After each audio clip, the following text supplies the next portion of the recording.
हिमालय के जंगलों में टॉनी नाम की चिड़िया रहा करती थी। उसके माता पिता उसको छोड़कर इस दुनिया से चले गए थे। उसके पिता बक्कड़बाज की दुकान पर बर्तन साफ करने का काम किया करते थे। अब टॉनी इस दुनिया में अकेली थी। उसका कोई दोस्त भी नहीं था, इसलिए वह अकेली ही रहा करती थी। वह सुबह को अपने लिए खाने की तलाश में निकल जाती थी और शाम को वापस अपने घर आ जाती थी। एक दिन उसके घर बक्कड़ सेठ आया और उससे बोलता है कि तुम ही उस कामचोर कालू की बेटी हो। तुम्हारे पिता ने तुम्हारी पढ़ाई लिखाई के लिए मुझसे कुछ पैसे उधार लिए थे। अब वह तो रहा नहीं, अब वह पैसे तुमको ही चुकाने होंगे। टॉनी बोलती है, सेठ जी, मेरे पास तो कुछ भी नहीं है। मेरे पास तो खाने के लिए भी खाना नहीं है और तुम मुझसे पैसे मांग रहे हो।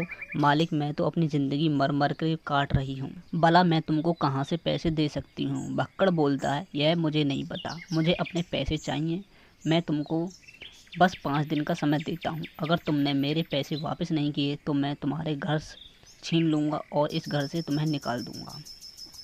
टॉनी बहुत परेशान होती है। वह सोचती है कि अब मैं क्या करूँगी। मेरे पास तो फूटी कौड़ी भी नहीं है जो मैं उस सेठ को दे दूँ। अगले दिन टॉनी कुछ काम की तलाश में निकल जाती है, पर उसको कहीं भी काम नहीं मिलता।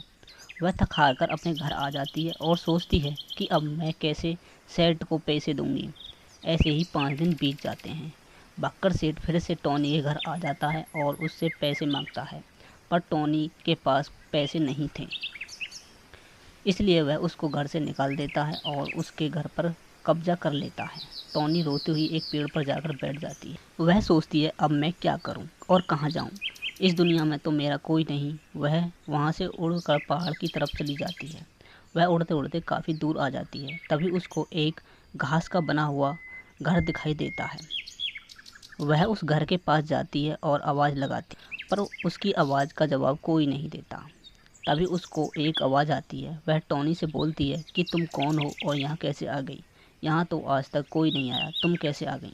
टॉनी उसको अपनी सारी बात बता देती है। वह आवाज़ बोलती है, टॉनी, कोई बात नहीं, तुम मेरे इस घर में रह सकती हो जब तक तुम्हारा मन करे। अब टॉनी खुशी खुशी उस घर में रहने लगती है।